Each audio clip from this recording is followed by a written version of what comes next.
오늘은 노벨 경제학상 수상자이자 행동경제학의 대가인 데니얼 카너먼이 주장한 최소 노력의 법칙에 대해서 이야기해 보려고 합니다. 많은 사람들이 노력을 의지의 문제라고 생각합니다. 그러나 사실 노력은 본질적으로 에너지의 문제입니다. 행동으로 노력하는 것은 두말할 것 없고 정신적으로 노력을 하는 데에도 상당한 물리적 에너지가 소비됩니다. 데니얼 카너먼은 우리의 생각 체계가 두 가지로 나누어져 있다고 주장을 하는데요.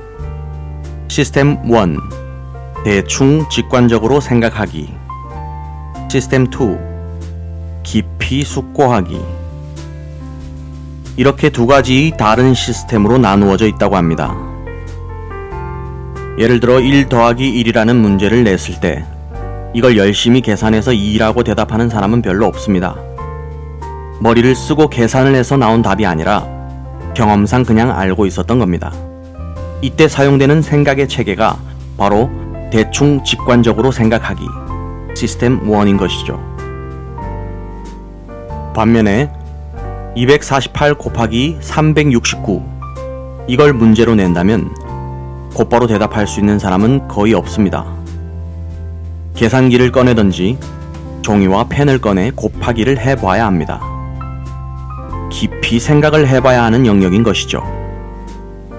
이때 뇌에서 가동되는 시스템을 시스템 2, 깊이 숙고하기 라고 카너먼은 부릅니다. 우리의 뇌는 때로는 대충 생각하기 시스템을 사용하고 때로는 깊이 숙고하기 시스템을 사용하는데요. 대부분의 사람들은 깊이 생각하기, 그러니까 시스템 2보다도 대충 생각하기, 즉 시스템 1을 훨씬 더 많이 사용한다고 합니다. 심지어 깊이 생각해야 할 경우에도 대충 직관적으로 생각하고 말아버린다는 거죠. 그 이유가 뭘까? 이게 카너먼의 궁금증이었습니다. 그래서 시도한 것이 바로 동공 실험입니다. 생물학자들에 따르면 인간의 눈, 동물의 눈도 비슷한데요. 동공은 인간의 정신적인 노력을 보여주는 매우 민감한 지표라고 합니다. 동공이 커지면 뇌가 매우 많은 일을 하고 있는 겁니다. 반면에 동공이 작아지면 뇌가 놀고 있다는 거죠. 동물들을 생각해보면 쉽게 이해되실 겁니다. 동물은 천적으로부터 자신을 보호해야 하는 존재지요. 그래서 동공이 커졌다는 건 지금 뭔가 위험 신호가 왔다는 겁니다. 눈을 크게 떠서 더 잘 살펴보고 상황을 더 잘 이해해야 하는 거죠. 반면에 동공이 가늘게 작아지면 그건 편안한 상태를 의미합니다. 별 위험이 없어서 뭘 열심히 잘 살펴볼 필요가 없는 거죠. 고양이를 키우는 집사분들은 바로 이해하실 겁니다. 고양이가 눈이 땡그레질 때가 있습니다. 진짜 귀엽습니다. 그런데 사실 그건 고양이가 긴장을 했을 때입니다. 반면에 고양이 동공이 세로로 보일랑말랑 좁아지는 경우가 있습니다. 처음 보는 사람들은 그게 좀 무섭습니다. 그런데 사실 그때가 고양이가 제일 편안할 때죠. 너무 편안해서 눈동자를 크게 뜨고 살필 필요가 없을 때 그러는 겁니다. 이걸 전제로 카너먼이 실험에 들어갑니다. 사람들을 모아놓고 3개의 숫자를 불러줍니다. 3, 7, 8 이런 식으로 빠르게 부릅니다. 그러면 실험 대상자는 숫자를 들은 후 곧바로 그 숫자에 1을 더해서 4, 8, 9 이렇게 즉각 대답을 해야 합니다. 부르는 사람이 9를 불렀을 때에는 9에 1을 더하면 10이죠. 10은 0으로 처리하기로 합니다. 따라서 만약에 9, 4, 5 이렇게 부르면 답하는 사람은 1씩 더해서 0, 5, 6 이렇게 답을 해야 합니다. 이게 어렵지는 않습니다. 각 숫자에서 1만 더하면 되는 거니까요. 다만 즉시 대답을 해야 한다는 것이 조금 까다로울 뿐이죠. 그런데 그 다음부터는 문제의 난이도를 조금씩 올려봅니다. 이제는 더하기 1이 아니고요. 더하기 3을 해서 답을 해야 합니다. 예를 들어 문제가 2, 4, 6이면 3씩 더해서 5, 7, 9 이렇게 답을 해야 합니다. 문제가 8, 7, 3이라면 8에 3을 더하면 11이죠. 11은 1로 답합니다. 그래서 1, 0, 6 이렇게 답을 합니다. 마지막 단계는 더 어려워집니다. 더하기가 아니라 곱하기로 넘어갑니다. 각 숫자에 3을 곱하는 거죠.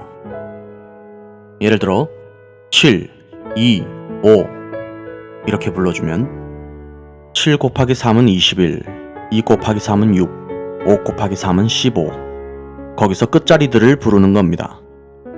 1, 6, 5 이렇게 답을 해야 합니다. 지금 대체 무슨 소리를 하는 건지 지겨워지는 분이 계시다면 바로 그 집중력이 저하되는 이유에 대한 설명을 하는 것이니 조금만 더 집중해서 들어주시기 바랍니다. 카너먼은 안경점에 있는 기계, 턱을 대고 눈을 살피는 그 기계를 가지고 사람들에게 턱을 괴고 동공을 보이게 한 다음 이런 문제들을 낸 것입니다. 그리고 참가자들이 대답을 할 때 동공의 크기가 어떻게 변하는지를 살펴보았습니다. 게임이 어려워지면 어려워질수록 사람들의 동공의 크기가 초 단위로 급속도로 달라집니다. 더하기 1게임, 즉 쉬운 문제에 대답을 할 때는 동공이 다들 작았습니다. 평온한 거죠. 더하기 1이야 쉽게 합니다. 그런데 더하기 3게임으로 넘어가면 동공이 커지기 시작합니다. 곱하기 3게임으로 가면 모두 동공이 그냥 땡그레집니다. 그러다 더하기 1게임으로 다시 돌아오면 즉각 동공도 다시 작아집니다. 그런데 예외가 있습니다.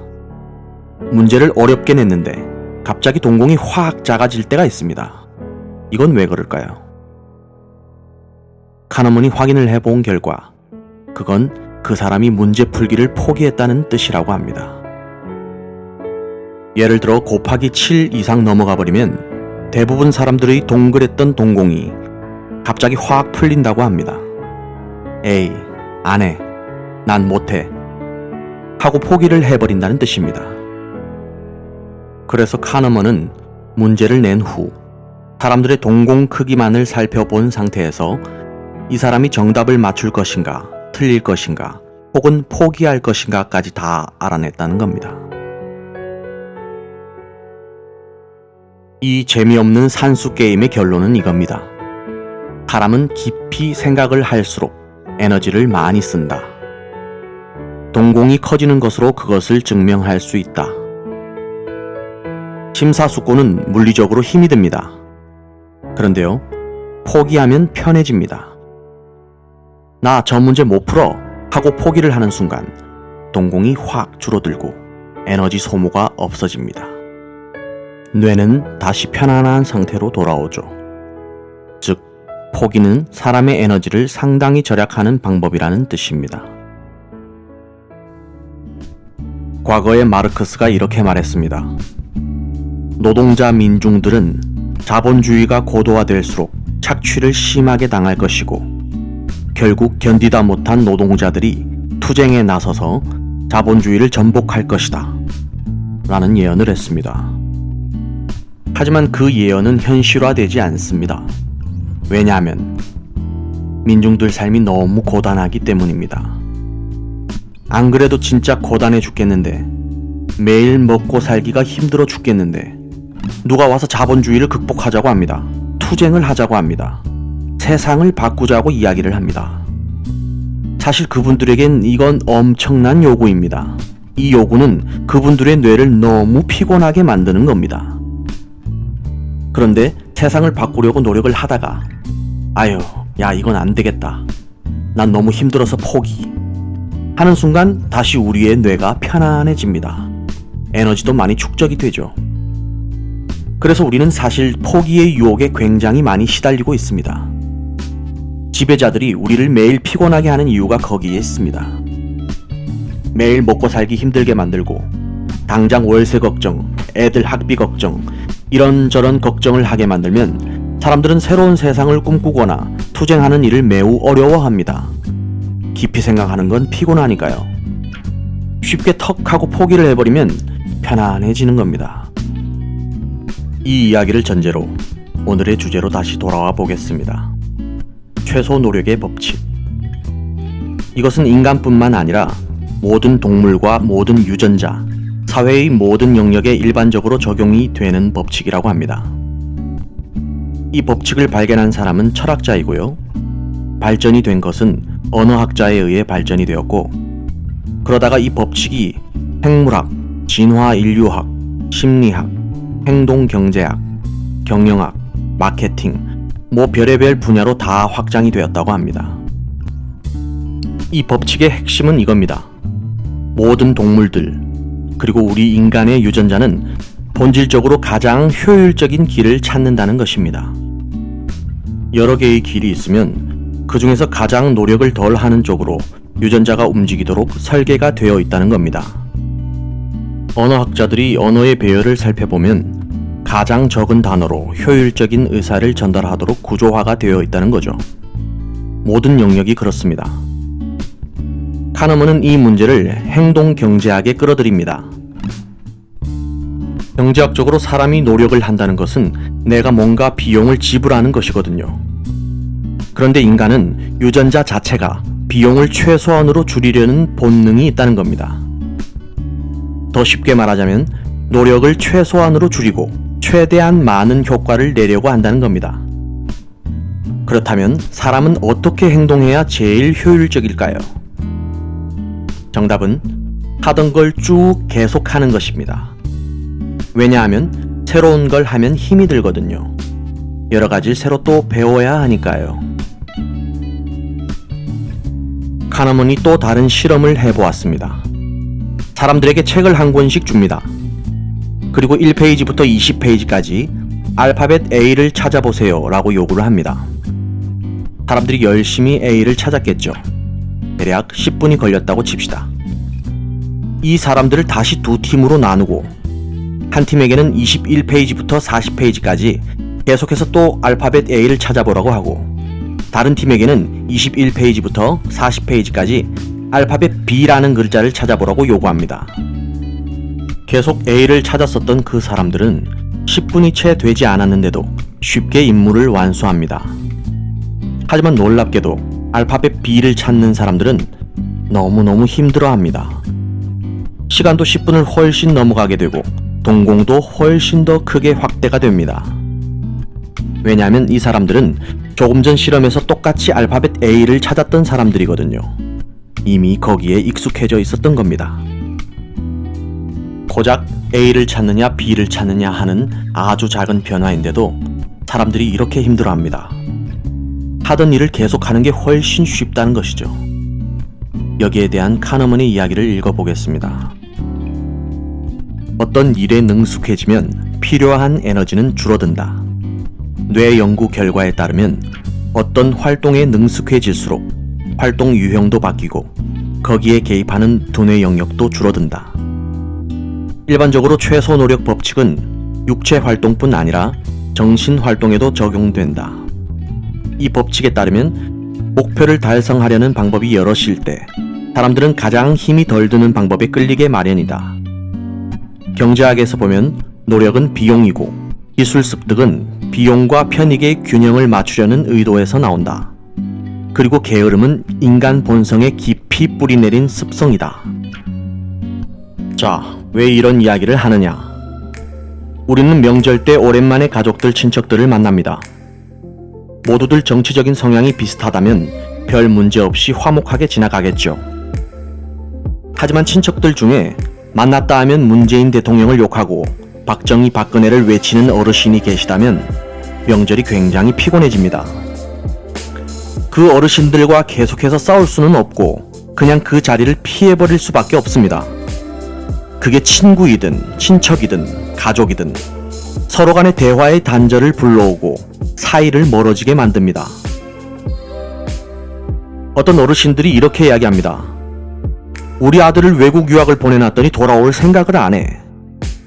사실 부모님께 대항해서 정치적인 사고를 바꾸려 드는 노력도 엄청난 에너지 소모가 필요한 일이기 때문에 그냥 포기를 해버린 것입니다. 그래서 혹시라도 부모님이나 친척 어르신 혹은 친구의 정치적인 성향 때문에 사이가 소원해졌다거나 관계가 거의 단절되신 분들께 이 이야기를 꼭 해드리고 싶었습니다. 보수라는 정치적 성향은 인간의 본성 같은 것입니다. 최소 노력 법칙에 따르면 사람은 계속 하던 것을 하고 싶어 하거든요. 반면에 새로운 것을 받아들인다는 것은 엄청난 에너지가 소모되는 일입니다.